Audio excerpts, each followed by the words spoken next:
In October 2023, the world was shocked by the sudden death of Matthew Perry, the actor immortalized as Chandler Bing on the TV show Friends.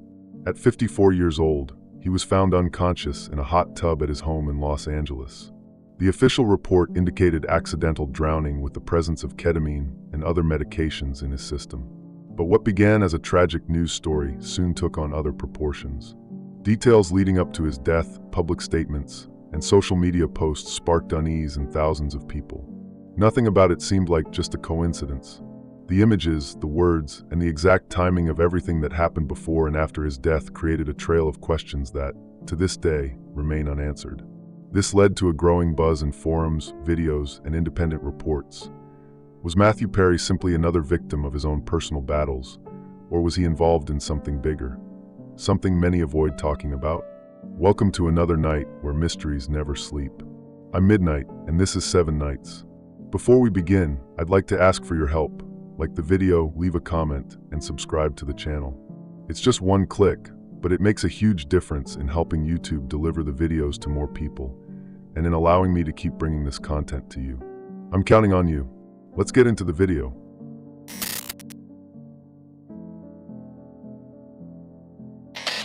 There's something strange that few talk about, but when you start putting the pieces together, it's impossible to ignore. In the months leading up to his death, Matthew Perry began repeating a phrase in almost every interview. "I want to be remembered as someone who helped others." It wasn't just a catchy line. It was something repeated so often in such different contexts that it seemed more like a warning than a wish. Have you ever stopped to think why someone would do that? In November 2022, during an interview on the show Q with Tom Power, he completely deviated from what you'd expect from an actor promoting a book. Instead of talking about his career, projects, or even friends behind the scenes, Perry focused on something deeper: how he wanted to be remembered. That kind of talk might sound beautiful, but when a famous star starts obsessing over how they'll be remembered before they die, something's up, right? The book he released at the time, Friends, Lovers, and the Big Terrible Thing, laid bare his life with a level of honesty rarely seen in Hollywood. He didn't just talk about addictions, he exposed methods used by high-end rehab clinics, where healing didn't always seem to be the priority. He spoke of millions spent on treatments, of heavy medications, and even questionable procedures. All of it with names, dates, and details. It was brave, perhaps even too bold. And that's where suspicion begins to creep in. When someone within a system starts revealing the backstage in such clear terms, we have to ask, were people listening? Did someone not like what he was saying?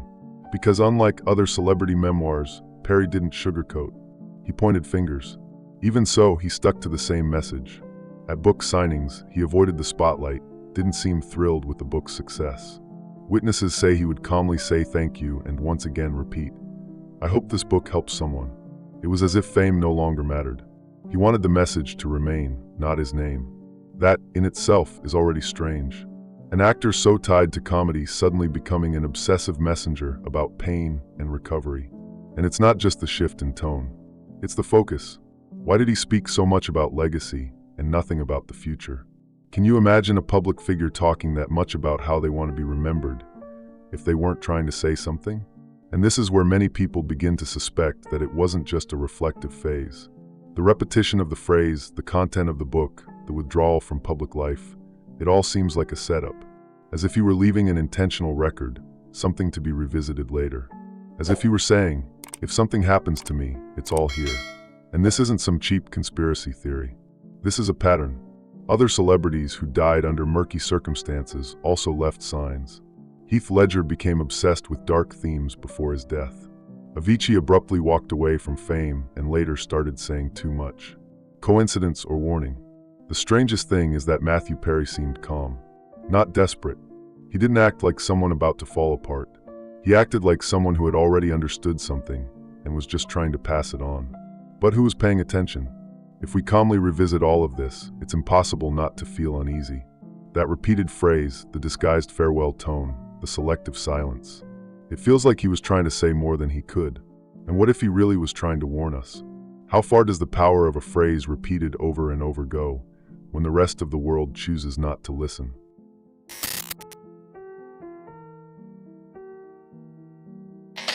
When you see a celebrity making a weird post, it usually goes unnoticed. Just another joke, right? But what if that post seems like a performance? And worse, what if it eerily predicts, with chilling accuracy, the exact location and setting where the person would die just days later? That's exactly what happened with Matthew Perry. Just a few days before he was found dead, he posted a photo in a hot tub. The caption read, "Oh, so warm water makes you feel good? I'm Matman." At the time, it might have seemed like a silly pun, Matman, a mix of Matthew and Batman. But that image, in that context, made a lot more noise after the fact. And that's where the story starts to get strange.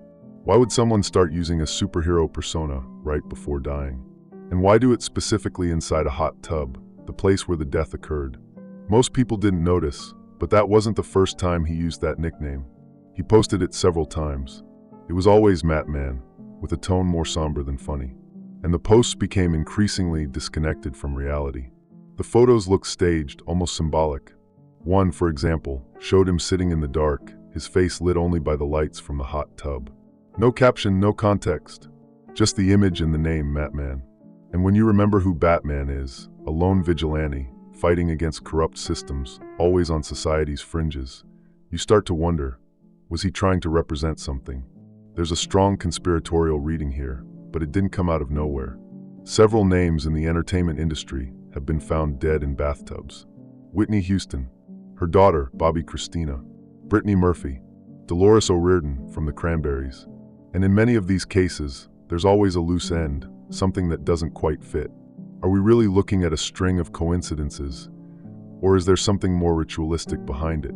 That's because, in certain symbolic, and even esoteric, traditions, the bathtub represents more than just relaxation. It's a symbol of transition, a kind of door between worlds, between states of consciousness. In music videos, movies, and celebrity photo shoots, this setting appears frequently, always with that same energy of cleansing or sacrifice. Sounds like an exaggeration? Maybe. But after so many repetitions, it's worth asking, why always the bathtub? The lack of explanation in the posts only reinforces the sense that something was being staged. And it wasn't a performance for fans, it was to leave a record, a kind of visual warning, as if saying, if I disappear, look here. The problem is that this kind of message isn't recognized right away. Only after everything happens do the pieces begin to align. And it wasn't just in the images that this showed up. Perry's behavior in the weeks before his death also changed. He stopped communicating frequently. He started acting more withdrawn. Some close friends said he was fine, even at peace. But that doesn't rule out the possibility that he knew something we don't.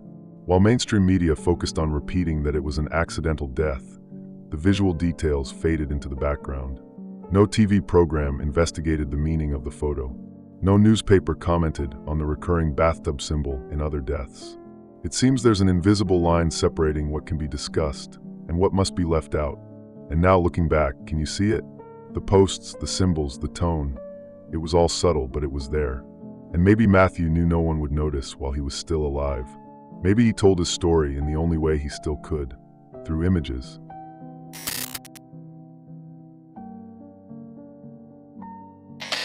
The official report on Matthew Perry's death indicated accidental drowning.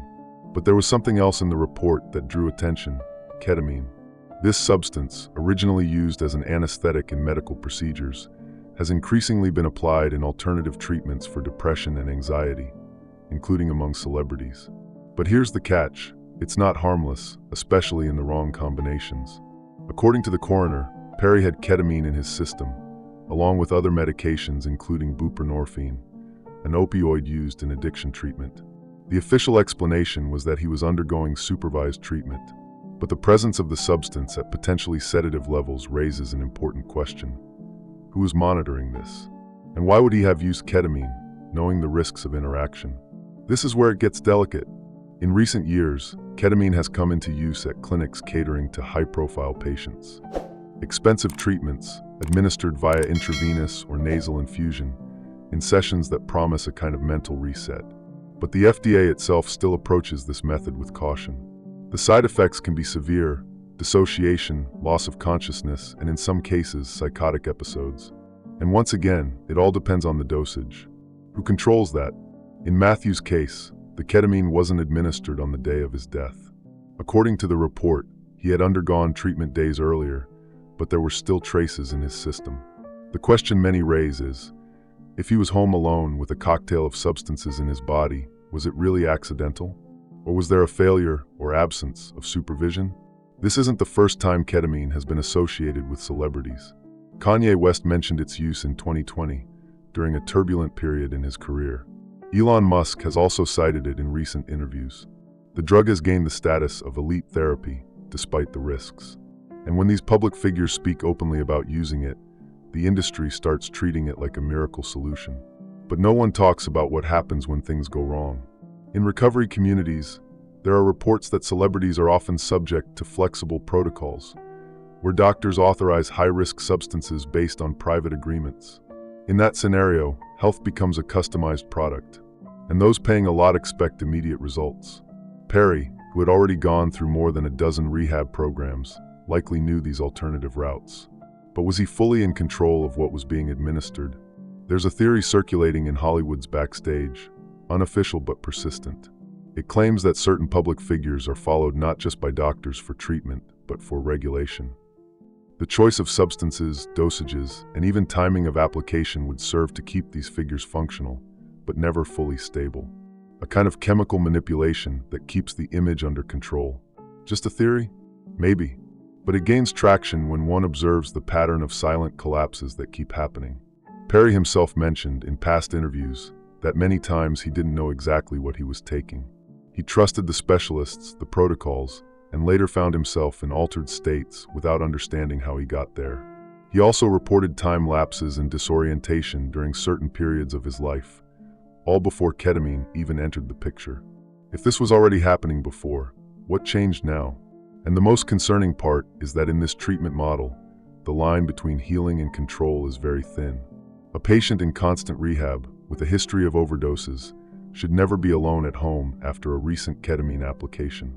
But he was, and it was precisely there, in that interval of chemical peace, that the tragedy occurred. What people are trying to understand now is whether this tragedy was just another misfortune, or part of a flawed system that treats celebrities as projects to be kept functional, but never fully healed. Because the closer someone gets to recovery, the more dangerous it seems to become.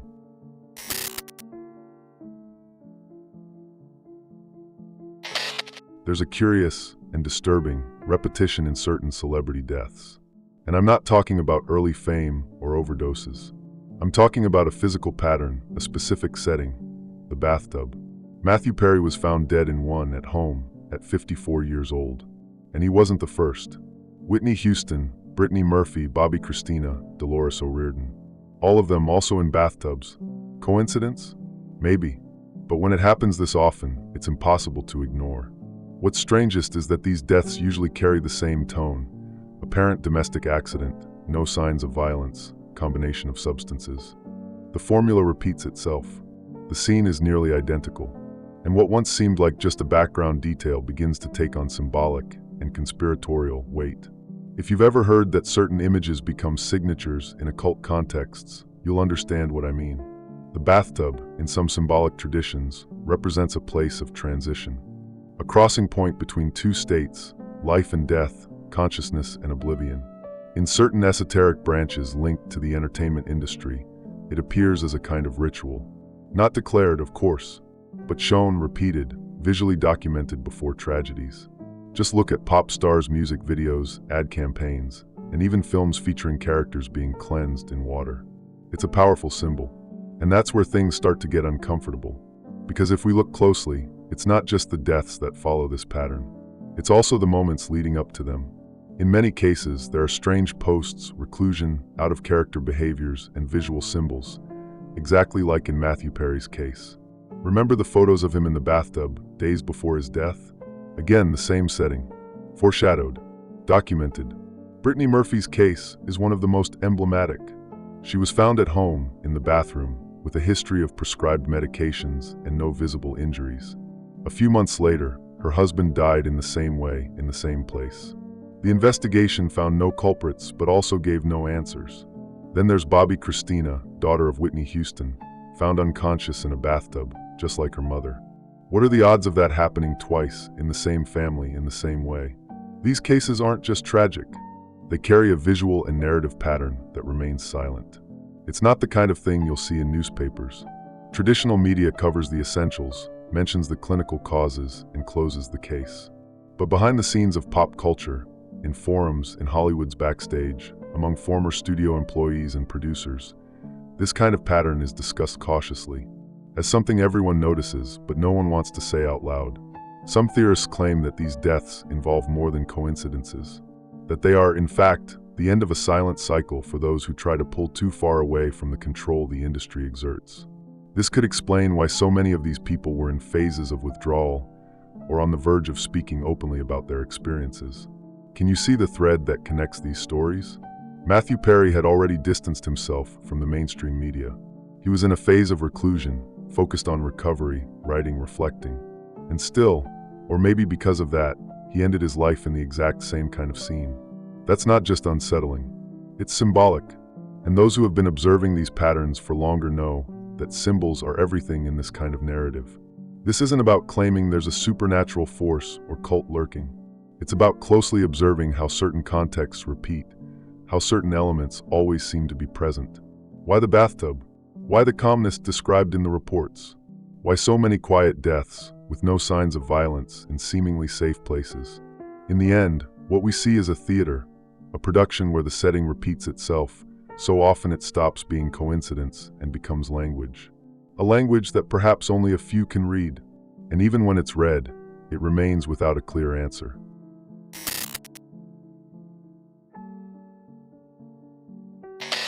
If you start observing closely, you'll notice a pattern among certain celebrities who, before dying, displayed similar behavior: reclusion, drastic routine changes, statements that sound like warnings. And almost always, an attempt to show something that wasn't openly said. Matthew Perry's case seems to fit into this group. But he's not alone. Heath Ledger, for example, dove deeply into dark roles shortly before his death. During the filming of The Dark Knight, his behavior changed.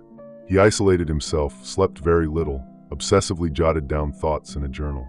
When he died, the report pointed to a combination of medications, but there was much more to it. Close friends said he had been talking about how the system was pressuring him. That was before he was found dead alone in his apartment. Avicii is another name that raises questions. The Swedish DJ had a wildly successful career, but chose to stop everything. He claimed physical and emotional exhaustion.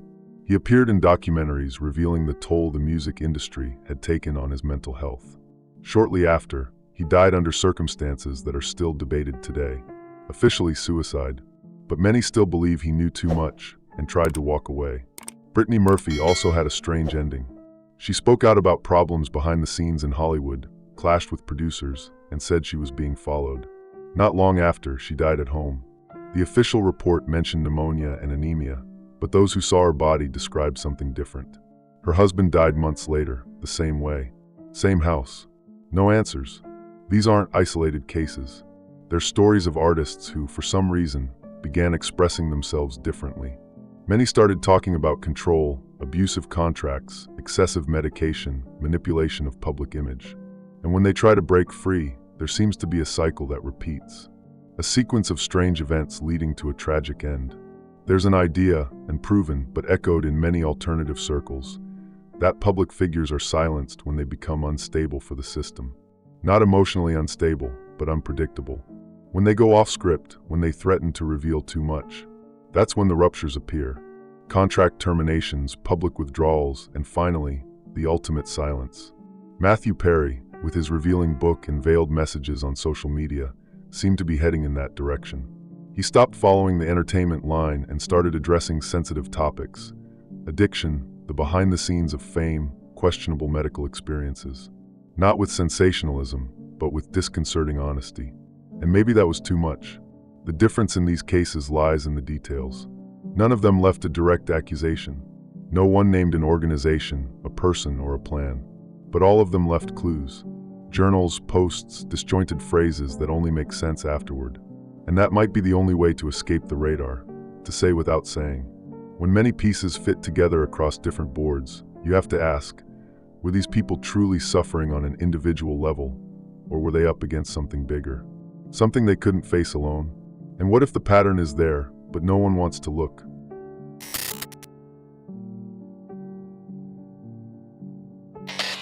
Sometimes the clues are right in front of us. They just don't seem important until it's too late. With Matthew Perry, everything was left behind like breadcrumbs.